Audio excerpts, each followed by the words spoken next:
have a potentially another unpopular opinion that I want to talk about, and after the post I did the other day about Exmouth and Ningaloo and how hard it is to get a booking, this might be a little bit even more controversial. I'm Tian, I live in this troopy. I'm travelling Australia with my fiance Lewis, and we just have done 2 months of travelling in Tasmania. Now, my unpopular opinion that maybe I might change in the future, but keen to hear what people think, is I don't like booking campsites, especially national parks. Now you're probably like, that's crazy. How are you meant to plan a trip if you can't book? And I get it. If you've got a family, you've got a caravan, you want some certainty. Because booking systems exist, that creates what we're seeing in some really popular places like Exmouth, where people are booking out campsites for a month at a time or longer, with the potential that they don't even go.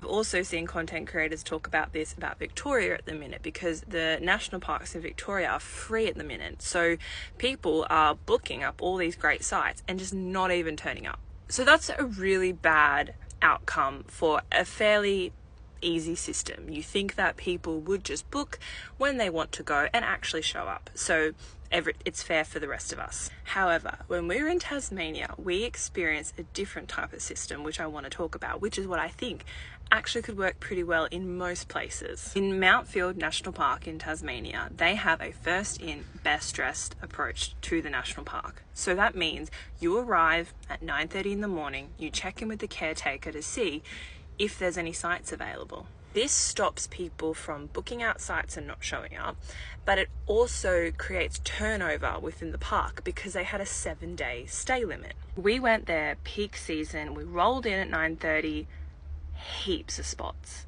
heaps. So we rolled in, said to the caretaker, can we have this spot for the next 7 days? No worries, put your name there, go pay. So maybe it's an unpopular opinion, but can first in best dress systems work better than a pre-book system? Before you say it, I understand this might not work in Western Australia because the distance is so great. So if you can't get into a site, where are you to go? But to counter that, there's plenty of places you can go, which a lot of people in the comments told me about. So even if you didn't get the ideal spot you wanted, there were other options that you could take. Would a first in, best dressed approach actually make more sense? Because in places like Victoria, where it's free to camp at the moment, that will stop all the ghost camping because you could just take the site. Might be crazy, might be a good idea.